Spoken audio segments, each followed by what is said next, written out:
자, 우리가 불이 난 상황에서는 어떤 상황이냐? 그걸 다른 말로 표현을 하면 몸이 미세염증에 의해서 녹슬고 있는 상황이다.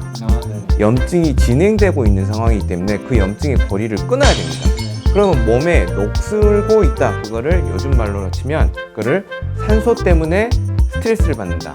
산화 스트레스가 되겠고, 특히 이제 장이라는 곳은 우리 뭐 원통형 이런 점막 구조물이긴 하지만 그 안에 살고 있는 미생물들 그리고 그 안을 덮고 있는 점막의 어떤 환경들을 보기 위해서는 조금 더 전문적인 어떤 검사들을 해보는 게 좋겠습니다. 그럼 검사가 어떤 게 있습니까? 일단은 우리 미생물을 보려면 미생물을 실은 다 배양을 해서 보면 좋겠지만 그 내용물을 우리가 뭐 소장 따로 대장 따로 어떻게 해서 다 길러낼 수 있겠습니까? 맞아요. 어렵죠. 그래서 우리가 살아있는 것들을 보통 뭐라고 하냐, 이 돌멩이를 뭐라고 하느냐, 무기물이라고 하죠. 네. 그죠? 그리고 살아있는 것들은 유기물이거든요. 네. 그래서 내 몸 안에서 살고 있는 것들은 내 세포뿐만 아니라 미생물들도 유기물의 형태로 살아가기 때문에 걔들이 살아있으면 꼭 찌꺼기를 만들어야 됩니다.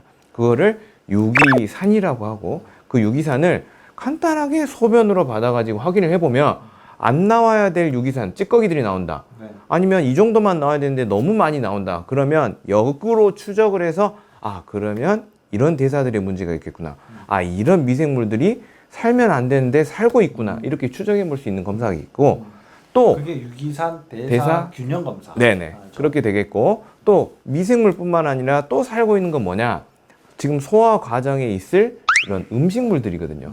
그 음식물이 이 미생물하고 서로 협동작용을 해가지고 우리 몸을 생존을 시키고 최적의 환경을 만들어야 되는데 궁합이 안 맞다고 해봐요. 그럼 자꾸 싸움이 나면서 결국 장이 전쟁터가 될 수 있거든요. 그래서 그 궁합 여부를 볼 수 있는 게 음식물 알레르기 검사. 네, 그게 이제 IgE가 있겠고 IgG도 있겠습니다. 그래서 이런 검사들이 일단 좋겠고. 난 음식물 알러지 없는데요. 그 음식물에 알러지가 없는 거는 자, 첫 번째 없다고 느끼시는 거는 축하할 일입니다. 하지만 아까 말씀드린 대로 우리가 드러나 보이는 고름 같은 염증들이 있을 때만 내가 문제가 삼을 게 아니라 숨어있는 염증들도 알아야 되거든요. 그래서 숨어있는 면역 반응을 일으키고 있는 음식물들은 거의 대부분 가지고 있는데 그래서 만약에 내가 자꾸 뭔가 재발을 한다거나 이런 자가 면역 질환처럼 나는 이런 게 없을 것 같은데 생기시는 분들이라면 꼭 체크를 해보셔야지 좋습니다. 이유는 우리가 몇 가지 수정할 수 있는 게 없어요.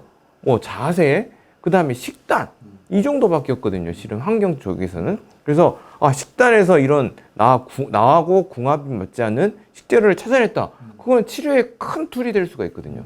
그게 만성 음식물 알러지. 네네. IgG 푸드 테스트다. 네. 이렇게 보시면 될 것 같습니다. 그래서 그 두 가지 검사는 뭐 좀 해보시는 게 네. 여러 가지 이제 도움이 될 것 같다. 그리고 그러면은 자 이제 검사를 하고 뭐 이렇게 해서 이제 내가 문제가 있네. 알았어요. 네네. 그러면 그 다음 해결은 어떻게 합니까? 자, 두 가지를 일단 제시를 해드리고는 싶어요.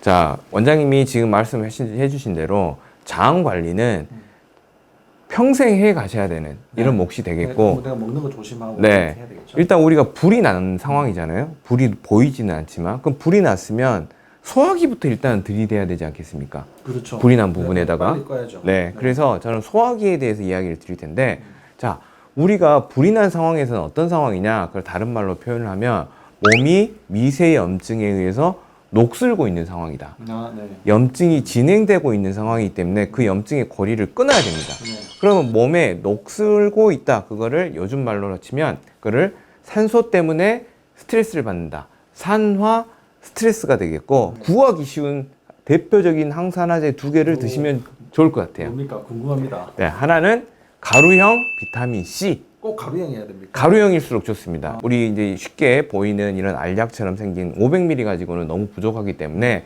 우리가 약간 고용량을 드셔야 되거든요. 그래서 한 6에서 9g 정도로 드시려면 이 알약을 몇 개 먹어야 됩니까? 네. 그래서 괜히 이 알약으로 만들기 위한 고용제까지 우리가 먹게 되는 경우가 있기 때문에 가루형으로 만드는 비타민 C를 이런 분복하시는 게 좋겠고, 두 번째는 오메가3. 자, 대표적인 오메가3는 고등어 먹으면 되는 거 아닙니까? 고등어는 생선 기름? 그렇게 되지만 네. 우리가 또 용량도 용량이고 우리가 큰 생선을 먹었을 때 부수적으로 먹게 되는 중금속이나 이런 오염물질까지도 생각을 해보면 잘 정제되어 있는 오메가3를 적절하게 섭취함으로써 염증도 줄이고 산화 스트레스를 줄일 수 있는 항산화제 역할을 충분히 해줄 수 있습니다. 그래서 가루형 비타민 C와 오메가3 그리고 오메가3를 드신다고 하면 한 2,000mg 정도, 2g 이상 정도 이렇게 드셔주시면 좋을 것 같습니다. 이게 뭐 식물성도 있다고 네. 하고 이제 뭐 1세대, 2세대, 뭐 3세대 막 이렇게 이제 이야기를 네. 하고 이제 그렇게 하는데 어떤 오메가3를 먹을 거냐에 따라 가지고 내가 이제 굉장히 영향을 많이 받을 거다라고 네. 생각하시는 거는 조금 이제 너무 과한 생각이다 이렇게 이제 생각을 하시면 됩니다.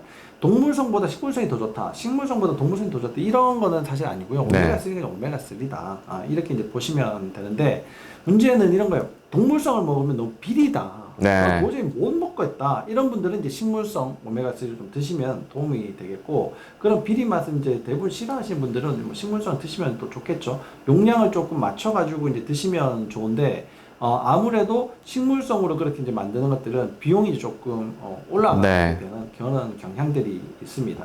그리고 이제 오메가3 이렇게 만들어서 추출을 할 때 여러 가지 방법으로 이제 추출을 하기 때문에 세대가 나누어지는데요. 네. 요즘은 RTG 오메가3가 네. 이제 가장 적합하다 이렇게 이제 이야기를 하고 있죠. 그래서 뭐 그게 식물성이든 동물성이든 RTG 오메가3를 드시면 좀 도움이 되고, 이게 식물성이든 동물성이든 따지지 않고 좀 오래된, 그러니까 한 통에 많이 들어있는 네. 유통기간이 좀 길고 얼마 남지 남지 않은. 않은 그런 이제 제품들, 또 한 통에 많이 들어있는 거, 또 투명한 통에 들어있는 거, 이런 것들만 좀 피하시면 도움이 많이 되실 거라고 생각합니다. 그럼 먹는 거는 이제 이렇게 이제 두 가지가 되는데, 네. 그러면 또 뭐 다른 방법이 또 있습니까? 또 중요한 게 있습니다. 굉장히 중요한 사실이 네. 보통 미세염증을 겪으신 분들이 가지고 있는 어떤 신체적인 조건은 많은 분들이 근감소 상태입니다. 네. 근육이 다 빠져가지고 네. 쉽게 말하면 팔다리는 가늘어지고 배만 불룩 나온 이런 형태로 진행이 되는데, 이 근감소가 되는 대표적인 원인이 인슐린 저항성을 또 이야기를 하거든요. 네. 우리가 인슐린이 저항이 되면 이 탄수화물을 세포들이 이용하지 못하기 때문에 결국에는 인슐린 수치가 계속 높아지거든요. 네. 인슐린 수치는 계속 높아지면서 지방은 축적되는 형태로 가고, 이 부족하다고 계속 부족하다고 포도당을 요구하는 세포의 수준을 맞추기 위해서 근육에서는 또 아미노산을 빼어가지고 이 에너지원, 녹이죠. 에너지원 형태로 빼오거든요. 그러니까 근육이 말라 삐뚤어져 버립니다. 그래서 이 미세염증 있으신 분들은 꼭 하셔야 되는 게 좋은 단백질 섭취 더하기 운동이 되겠습니다. 적절한 운동. 너무 네. 지치도록 하지 마시고요. 네. 땀이 좀 짜작짜작 나는 정도, 그런 정도의 운동부터 이제 시작을 해보시면 좀 좋을 것 같습니다. 네. 역시 이제 뭐 운동이 또 혈액 순환에도 도움이 되니까. 그렇죠.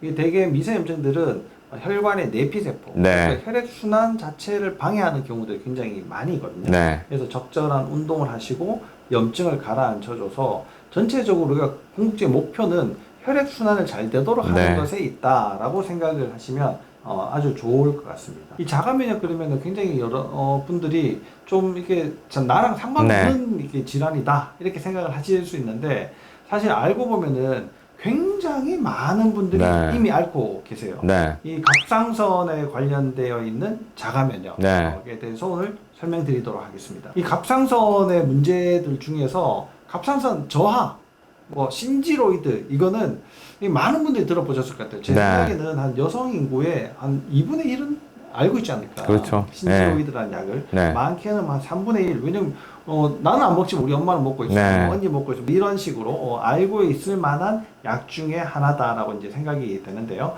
이 신지로이드를 먹는 이유가 갑상선 기능이 떨어지기 때문에, 네. 갑상선 기능 저하 때문에 이제 약을 드시게 되는 건데, 갑상선 기능 저하를 만들어내는 여러 원인들 중에 자가 면역이 관련되어 있습니다. 그 자가 면역이 관련되어 있는 갑상선 기능 저하를 하시모토 갑상선염이다 이렇게 이야기를 하거든요. 뭐 하시모토 그러면 딱 일본 사람 이름 풍이 나지 않습니까?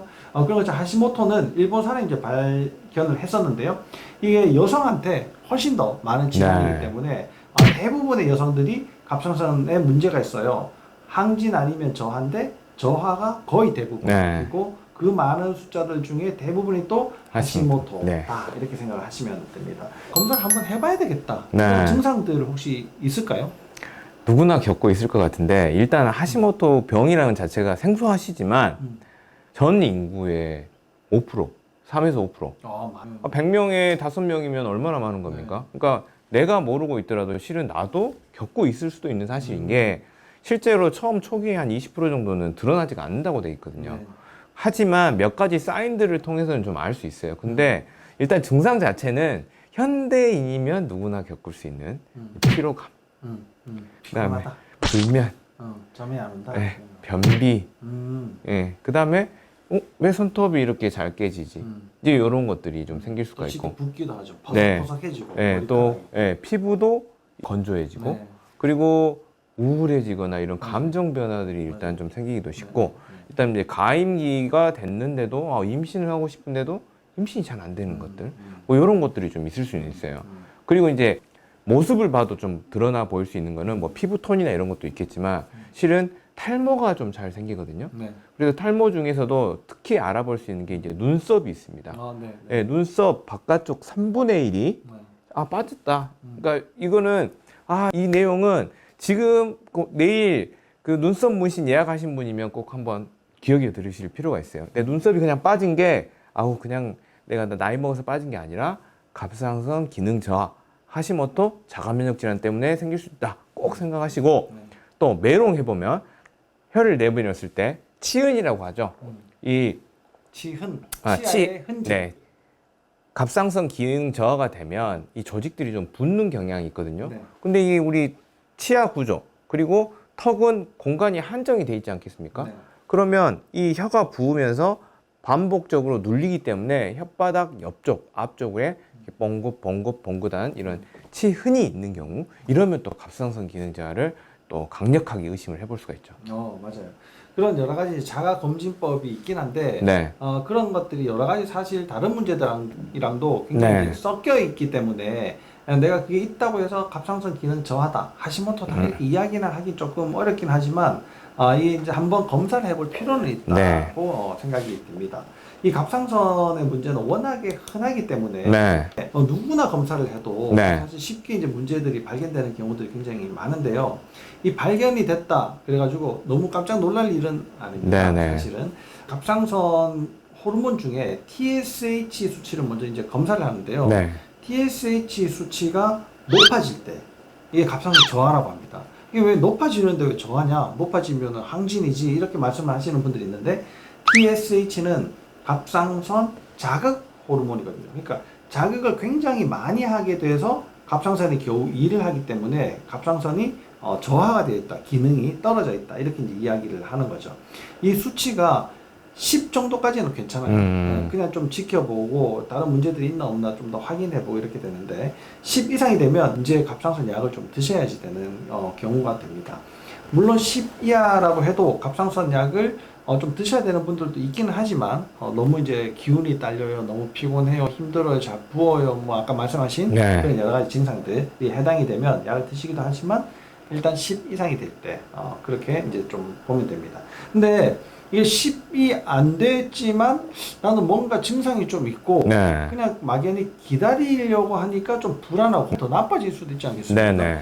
그럴 경우에는 우리가 이제 좀 갑상선 영양제를 좀 처방을 하기도 하거든요. 네. 그래서 갑상선 영양제로 좀 적합한 뭐 그런 이게 영양 성분들이 있겠습니까? 그럼 간이 언제 이 일을 많이 하느냐? 장이 시끄러울 때 간이 일을 많이 하게 되겠죠. 그렇게 되면 이 호르몬을 돌볼 여력들이 없습니다. 그래서 실은 장을 조용하게 만들어서 간이 훨씬 더 일을 원활하게 만들게 해주면 결국 전환장애가 어느 정도는 해결이 될 것 같고